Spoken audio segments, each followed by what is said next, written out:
Right మొత్తానికి వినుకొండకు మాజీ ముఖ్యమంత్రి జగన్ బయలుదేరినటువంటి పరిస్థితులు కనబడుతున్నాయి. అయితే ఆయన్ని గుంటూరు, మంగళగిరి అలాగే తాడేపల్లికి సంబంధించినటువంటి ప్రాంతాల్లో ఆయన వెంట వెళ్తున్నటువంటి అనుచర గణాన్ని అంతా కూడా ఆ వెహికల్స్ అన్నింటినీ కూడా పోలీసులు ఆపేసినటువంటి పరిస్థితి కనబడుతోంది.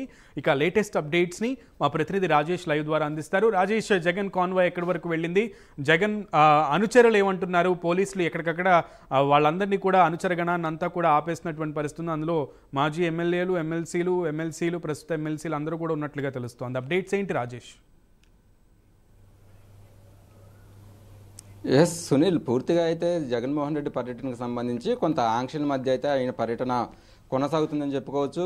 ప్రధానంగా ఆంధ్రప్రదేశ్ రాష్ట్రంలో కూటమి ప్రభుత్వం వచ్చిన తర్వాత దాదాపు 45 రోజులు వస్తుంది. ఈ 45 రోజుల్లోనే మళ్ళీ పొలిటికల్గా అటు ఆంధ్రప్రదేశ్ అనేది హీట్ ఎక్కుతుందని చెప్పుకోవచ్చు. అటు టీడీపీకి అట్లాగే వైఎస్ఆర్సీపీకి మధ్య కూడా పొలిటికల్ వార్ అనేది ఎప్పుడు జరుగుతూనే ఉంది. ఎన్నికలతో సంబంధం లేకుండా ఎప్పుడు కూడా ఈ రెండు పార్టీల మధ్య అనేది పొలిటికల్ వార్ జరుగుతూనే ఉంది. ఈ నేపథ్యంలోనే టీడీపీకి సంబంధించి గత 2 రోజుల క్రితం కూడా వినుకొండలో హత్యకు గురైన రషీద్ కుటుంబాన్ని పరామర్శించడానికి జగన్మోహన్ రెడ్డి పర్యటనకు అయితే స్టార్ట్ అయ్యారని చెప్పుకోవచ్చు. నిన్న బెంగళూరు నుంచి కూడా ఈ విషయం తెలిసిన తర్వాత హుటాహుటిని కూడా ఆయన తాడేపల్లి రావడం జరిగింది. వెంటనే వాళ్ళ వినుకొండకి వెళ్ళి రషీద్ కుటుంబాన్ని పరామర్శించడానికి కూడా ఇవాళ ప్రోగ్రామ్ అయితే ప్లాన్ చేశారు. కొద్దిసేపటి క్రితమే జగన్మోహన్ రెడ్డి తాడేపల్లి నుంచి కూడా బయలుదేరడం జరిగింది. అయితే పూర్తిగా జగన్మోహన్ రెడ్డి పర్యటనకు సంబంధించి ఆంక్షలు ఉన్నాయి. పూర్తిగా ఎలాంటి ర్యాలీలకి పర్మిషన్ లేదు పూర్తిగా అంటూ కూడా అటు కృష్ణా జిల్లాకు సంబంధించి అలాగే గుంటూరు జిల్లాకు సంబంధించిన ప్రధానమైన నేతలు వాళ్ళ అనుచరులతో కూడా భారీ కాన్వాయ్ మధ్య కూడా జగన్మోహన్ రెడ్డి కొద్దిసేపటి క్రితం బయలుదేరడం జరిగింది. అయితే పోలీసులు అయితే ఎక్కడికక్కడ ఆంక్షలు అయితే విధిస్తూ వస్తున్నారు. అనుచరులను ఫాలో అవ్వకుండా పూర్తిగా వాళ్ళని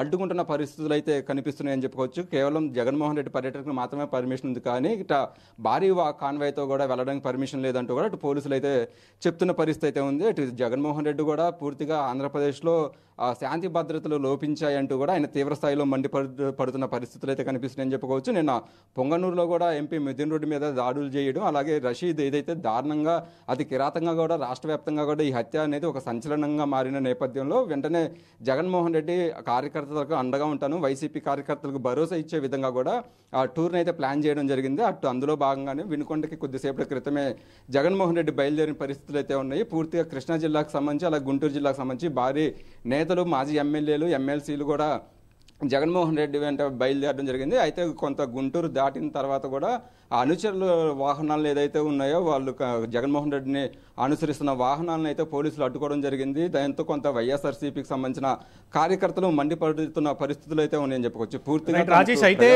ఎన్నికలైన తర్వాత రిజల్ట్స్ వచ్చిన తర్వాత రోజు నుంచి కూడా రిజల్ట్స్ వచ్చిన తర్వాత రోజు నుంచి కూడా వైసీపీ నేతల మీద వరుస దాడులు జరుగుతున్నాయి అంటూ కూడా వైసీపీ మంత్రులు, మాజీ మంత్రులు అందరూ కూడా గవర్నర్ దగ్గర నుంచి పై దాకా కూడా అంటే పార్లమెంట్లో కూడా ఈ నివేదికలన్నీ కూడా తీసుకెళ్లి రిప్రజెంటేషన్స్ కూడా ఇచ్చారు. శాంతి భద్రతలు ఆంధ్రప్రదేశ్లో సరిగ్గా లేవని.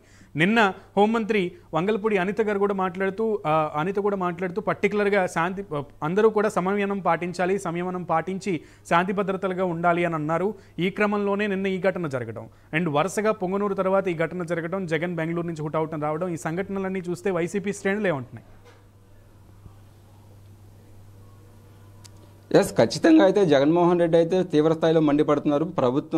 కూటమి ప్రభుత్వం వచ్చిన తర్వాత 45 రోజుల్లోనే ఇలాంటి దాడులు పాల్పడుతున్నారు. పూర్తిగా మాజీ ఎమ్మెల్యేలు, మంత్రులను కూడా టార్గెట్ చేసుకుని కూడా దాడులు జరుగుతున్నాయి అంటూ కూడా ఆయన తీవ్రస్థాయిలో మండిపడుతున్న పరిస్థితులు అయితే ఉన్నాయి. నిన్న పొంగనూరులో కూడా ఎంపీ మిథున్ రెడ్డికి సంబంధించి కూడా అక్కడ చాలా పెద్ద స్థాయిలో కూడా గొడవలు జరగటం, అలాగే ఇక్కడ కార్యకర్తలను కూడా బహిరంగంగా ఇలా హత్యలు చేయడం కూడా పూర్తిగా కూటమి ప్రభుత్వం దీని వెనకాల ఉంది అంటూ కూడా నిన్న జగన్మోహన్ రెడ్డి అయితే బెంగళూరు నుంచి రావడం జరిగింది. అంతేకాకుండా ఆయన ప్రధాని మోడీకి రాత్రి కూడా లెటర్ రాయడం జరిగింది. పూర్తిగా ఆంధ్రప్రదేశ్లో శాంతి భద్రతలు క్షీణించాయి, కక్షపూరిత రాజకీయాలు ఇక్కడ కూటమి ప్రభుత్వం ప్రోత్సహిస్తుంది కాబట్టి తనకు వ్యక్తిగతంగా కలిసి ఇక్కడ శాంతి భద్రతల గురించి కూడా తమకు వ్యక్తిగతంగా వివరిస్తాను, తమకు అపాయింట్మెంట్ కావాలంటూ కూడా నిన్న జగన్మోహన్ రెడ్డి అటు ప్రధాని మోదీ కూడా లేఖ రాయడంతో పాటు ఇక్కడ హోమ్ మినిస్టర్ కూడా ఆమె పూర్తి స్థాయిలో చెబుతుంది శాంతి భద్రతల విషయంలో ఎలాంటి లోపాలకు లేకుండా పూర్తి స్థాయిలో కట్టుదిట్టమైన భద్రతలు అయితే ఉన్నాయి, దీన్ని రాజకీయంగా చేయడం కరెక్ట్ కాదు అంటూ కూడా అటు హోమ్ మినిస్టర్ కూడా శాంతి భద్రతల గురించి పూర్తి స్థాయిలో కంట్రోల్లో ఉన్నాయి అంటూ కూడా చెప్తున్నారు. కానీ వైసీపీకి సంబంధించి అయితే టార్గెట్గా అయితే వైసీపీని చేసుకుని కూటమి ప్రభుత్వం వేధిస్తుందంటూ కూడా జగన్మోహన్ రెడ్డి ఇప్పటికే మండిపడుతున్న పరిస్థితులు అయితే ఉన్నాయని చెప్పుకోవచ్చు. పూర్తిగా ఆంధ్రప్రదేశ్లో శాంతి భద్రతలకు సంబంధించి ఢిల్లీ స్థాయిలో కంప్లైంట్ ఇవ్వడానికి కూడా ఆయన ఇప్పటికే సిద్ధమయ్యారు. మోదీతో కూడా అపాయింట్మెంట్ అడిగిన నేపథ్యంలో ఆయన మోదీ కూడా అపాయింట్మెంట్ ఇస్తే పూర్తిగా అటు ఆంధ్రప్రదేశ్కు సంబంధించి జగన్మోహన్ రెడ్డి ఢిల్లీ వెళ్ళి కంప్లైంట్ చేసే అవకాశం కూడా ఉన్నట్టుగా తెలుస్తుంది. అంతేకాకుండా రేపు 22 నుంచి కూడా పార్లమెంట్ సమావేశాలు జరుగుతున్న నేపథ్యంలో పార్లమెంట్లో కూడా పూర్తి స్థాయిలో ఆంధ్రప్రదేశ్లో జరుగుతున్న ఇలాంటి దాడుల గురించి పార్లమెంటు స్థాయిలో అటు దేశవ్యాప్తంగా కూడా అందరికీ అర్థమయ్యే విధంగా కూడా వివరించాలంటూ కూడా ఇప్పటికే ఎంపీలకు కూడా దిశానిర్దేశం చేశారు.